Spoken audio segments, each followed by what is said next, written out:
Hey, it's Kristen, and yes, I am wearing lipstick. Do not tell me in the comment sections because I already know. It's on my face, okay? My lipsticks are all already expired, and I'm trying to get rid of them. And also, I think it looks kind of cute with this outfit. I'm going a little bit for that feminist poster kind of thing. Anyways, this week, I'm finally doing my first upcycling DIYs. I've been wanting to make this video for such a long time, and I am so happy with the way that all the items came out. So I am going to share with you how to upcycle old, stained or ripped clothing, how to upcycle your used empty jars, and also how to create a Gucci fanny pack without actually buying a Gucci fanny pack from a thrifted purse. I'm running out of breath because I'm just so excited to show you these DIYs. I'm honestly really happy with the way that they came out. And these are all relatively easy. I'm a kind of person that if something requires a lot of effort for me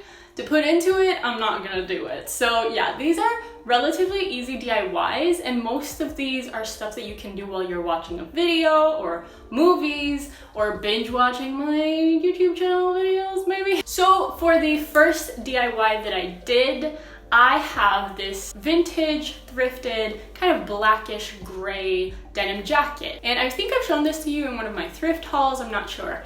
I love this jacket so much. It just has a few bleached stains on the sleeve, a bit of like yellow stains on the pocket that didn't come out when I washed it, and I wanted to cover those up. And I remember when I was in Australia for Perth Fashion Week, this designer had done this very interesting stitching work on her denim clothing, and I thought that was so cool, so I was inspired by her to do this.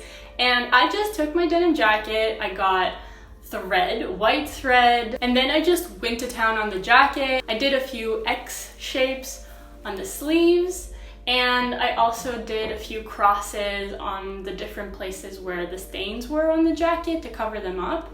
And I just really love the way that this came out. So with this DIY, it's not that it's difficult, you just have to be careful when you're threading the needle through the fabric that you make sure that you pull all the string, because if you have a little bit of string left and you go back in the needle, the strings can get all tangled up, and then it's a little bit of a nightmare to untangle that.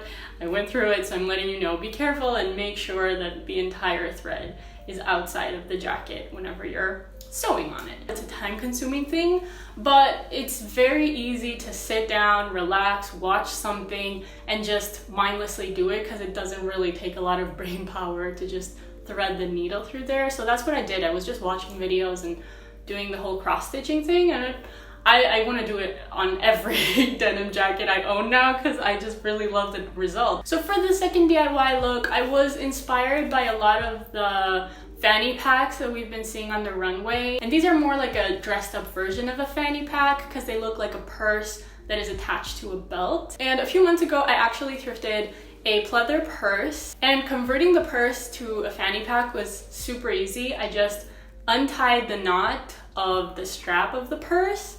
I removed the strap, then I threaded it again through the purse, through the holes, and then I used the two straps. I tied them in my back, and it's pretty much a fanny pack very easily. But I didn't want to leave the fanny pack like that. I wanted to create a little design on it since I could, and it was a little bit boring just like that. It was a little plain. So I found this picture of a very beautiful Prada purse that had this embroidery of flowers and that kind of thing on it. And I thought that would be interesting if I found a way to create that design on my fanny pack. So I found a pen that is, the Greek word is anaxitilos, and I'm gonna put the English word here because I don't know what it is. But basically you have to find a pen that doesn't wash off, that doesn't, that isn't gonna stain your clothes if you touch it, that it's not gonna wipe off of the pleather. First, what I did was I took a picture of the purse and I put it on my computer, and I made the design the way that I kind of pictured it, and I altered it a little bit because I wanted to be sure, because this was a permanent decision and I had to make sure that I was going to be making the best design possible on this purse. So I came up with a few ideas. I created the basic draft with my tablet using the program Krita, which is open source and it's free. But if you don't have a tablet, you can also do it on your phone. So you can just take the picture on the phone and draw the design and the idea that you have in your mind. So once I was happy with the design, I grabbed my pen and just started drawing all over the purse. One thing that I really loved how it came out was I outlined the purse, and that on its own, if you don't want to get into a lot of details and flowers and prints, just outline your purse and it's going to make it look more expensive. And then the third DIY, which I think is like a little bit trickier than the other two, is upcycling your used empty jars. And I've been wanting to try this for a very long time. So what I did was I simply cleaned out my jars, I removed the stickers. That is a little bit of a painstaking thing to do, but you just have to scrub them a lot until all the glue and the sticker comes out. Once the stickers are removed and the jars have dried, then I apply cartotenia, which I'm gonna add over here what that word is in English because I don't know.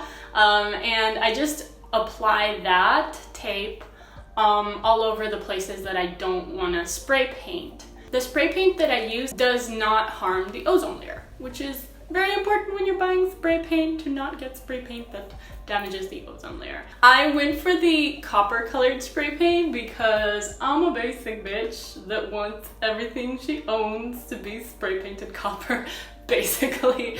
I think it's a nice color, and I know that every YouTuber and Instagrammer has everything they own spray painted copper, but I don't know, I don't care. Then I went outside, I laid some newspapers. Under the newspapers I also laid piece of plastic. I didn't buy plastic tarp, it was just something that I saved from an item that I bought. I think it was the mirror that I bought, and the mirror was covered in that plastic, so I saved it so I can use it for projects like this. So I laid down everything outside because I don't want to make a mess. I'm renting this place, okay? And I just started spray painting.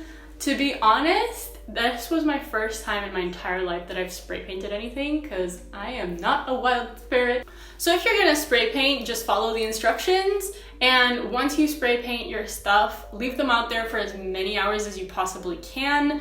I have never spray painted anything in my life, so I was like, after I spray painted my first can, I thought that it would be okay to just pick it up, and that was a terrible idea. No, leave it there, do not touch it for hours. And the other thing that I did to upcycle a jar was I have this very old 3D paint that I got years ago, and it has expired, I think, because the consistency of it was just not good at all. But if you do have 3D paint that is new and not expired, then this project is probably going to turn out a lot nicer for you.